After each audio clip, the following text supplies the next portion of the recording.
Hello, this is wmpyr here to share with you a training concept.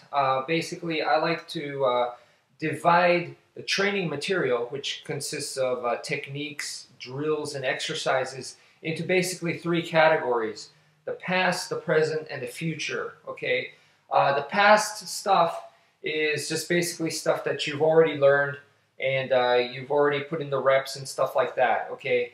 The past is important because you need to keep practicing it. You always hear the saying that it's important to go back to the basics, all right? So the stuff that you learn and you've already practiced it, and once you've been through that, you don't just leave it there and never go back to them again. You have to go back to them because you are growing, okay? So as you're training, you're getting better and better. You're changing your viewpoints and stuff like that. So what you learned way back when, all right, when you first started off and stuff, your perspective is not the same. Your experience level, you are not the same person. So you need to experience that stuff with the new you. So it's definitely important to go back to the basics constantly, okay?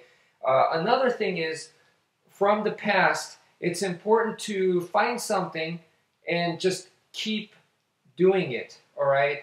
There's stuff that you're working on right now, okay? But with this past stuff, it could be something as simple as, like, let's say this. Hitting your own sticks and going like that, just back and forth, okay? And right now, let's say you're working on stuff that's a lot more complicated, okay? So just keep adding this, keep doing this, all right, to whatever it is you're doing. Use it as a warm-up, and that's fine, but keep doing it, because that's how you become an expert at something. Is if you've been doing it for a very, very long time. It's just something that since the beginning, that you just kept doing it. That's one of the requirements to become an expert at something, okay?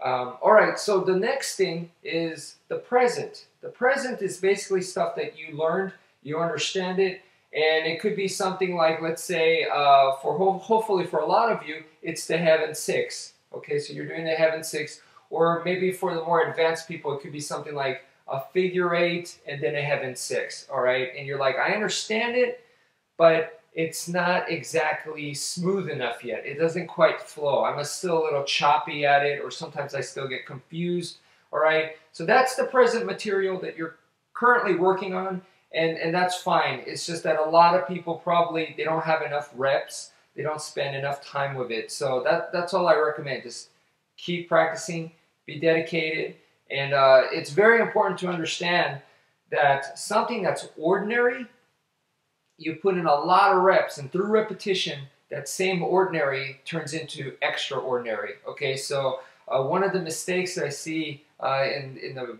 students that I've had and stuff is where I show them a technique, and then they're like, okay, I got it, next technique, please. And it's like, when you're bored with it and you're going, okay, I got it, to me that's a perfect indicator that the technique that you just learned right there and you think it's just ordinary. It has not turned into extraordinary. So you need to put in more reps. That's all it is.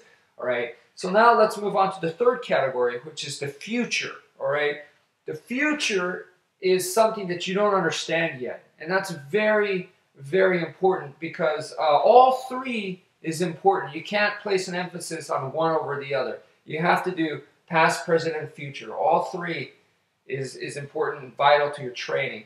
The future is important because the stuff that you don't understand, the unknown stuff, this can change your perspective. This can change, it can open new doors for you, all right? If you stick with the present and the past only, then you're going to get bored. Eventually, you're going to get stale, okay? So you have to challenge yourself with new stuff, new ways of thinking, okay? So the stuff that you don't understand, that's the stuff to delve into, okay? You definitely need to add that kind of challenge to your mind.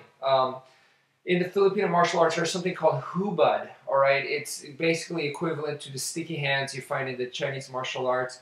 And, when I was doing hubad, I was like, I don't understand this. I don't even think it's practical. I don't like it, but I kept practicing it, and I'm glad that I did. So now, way later in the future, you know, I'm really appreciative that I did that. So, you know, just keep in mind with the stuff that you don't understand yet, okay, or the stuff that doesn't make sense to you, you just have to have an open mind and say to yourself, I don't understand it now, but maybe in the future I will, so I need to keep practicing it. Okay, this could be anything, all right? Just anything that doesn't quite make sense to you, okay? Be respectful and think, why are they teaching me this, okay? Who came up with this?